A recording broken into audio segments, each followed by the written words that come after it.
Hai teman-teman semua, perkenalkan nama saya Rosi Fajawani dengan NIM 0506896669.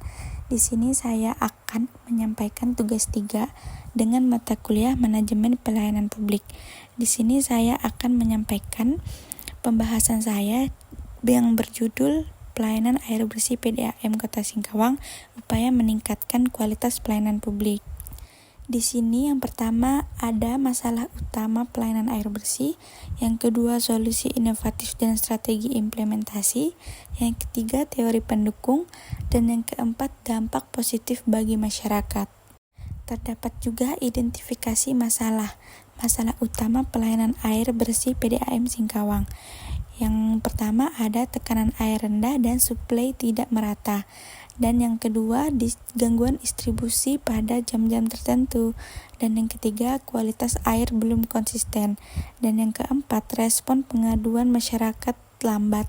Yang kelima, infrastruktur pipa sudah tua dan sering bocor. Analisis penyebab masalah. Beberapa faktor penyebabnya yaitu kapasitas produksi belum optimal. Dan di Kota Singkawang, beberapa pelanggan PDAM masih menghadapi persoalan klasik, yaitu tekanan air rendah terutama pada jam sibuk, gangguan distribusi, keterbatasan kualitas air pada musim hujan, dan lambatnya respon terhadap pengaduan. Masalah-masalah ini berdampak pada aktivitas masyarakat, mulai dari kebutuhan rumah tangga hingga kegiatan ekonomi. Layanan, kita perlu melihat dasar teorinya, yaitu ada yang pertama, teori pelayanan publik menekankan pentingnya responsivitas, keandalan layanan, dan kepuasan masyarakat. Yang kedua, prinsip good governance mengharuskan PDAM memberikan pelayanan yang transparan, efektif, efisien, dan akuntabel.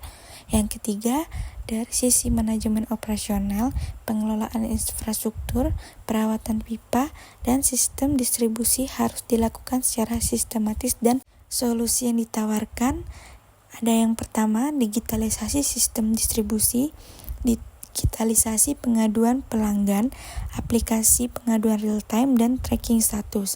Yang kedua, layanan pengaduan terintegrasi, meningkatkan aplikasi layanan pelanggan sehingga masyarakat bisa mengirim laporan dengan cepat, memantau status perbaikan, dan memberikan penilaian layanan.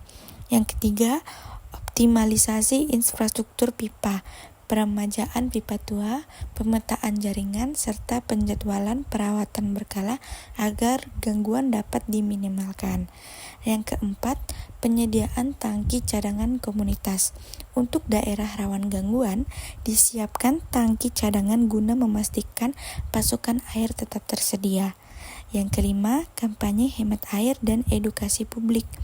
Edukasi masyarakat mengenai penggunaan air yang bijaksana dapat mengurangi tekanan dengan berlebih. Strategi implementasi. Yang pertama, perencanaan berbasis data, melakukan survei pelanggan, pemetaan gangguan, dan audit jaringan pipa.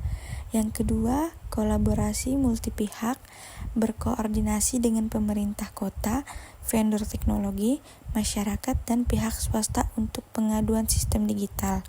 Yang ketiga, tahapan implementasi bertahap, mulai dari wilayah prioritas, melakukan uji coba smart water system, baru kemudian diperluas ke seluruh kota.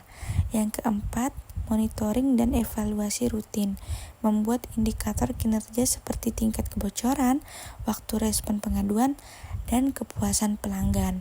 Yang kelima, peningkatan kapasitas SDM PDAM, melatih petugas terhadap penggunaan teknologi baru dan pelayanan berbasis digital. Dampak positif dari solusi. Jika solusi dan strategi ini dijalankan, akan muncul banyak dampak positif.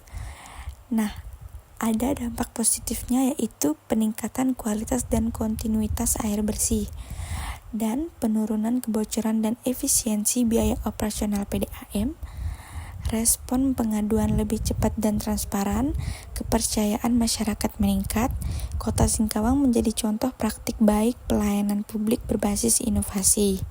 Pelayanan air bersih bukan hanya soal teknis, tetapi tanggung jawab sosial. Dengan inovasi, teknologi, dan manajemen yang tepat, PDAM Singkawang dapat meningkatkan kualitas layanan dan memenuhi kebutuhan masyarakat secara berkelanjutan.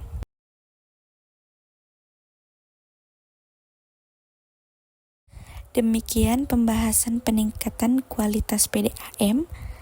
Saya Rosifa Zahwani. Terima kasih.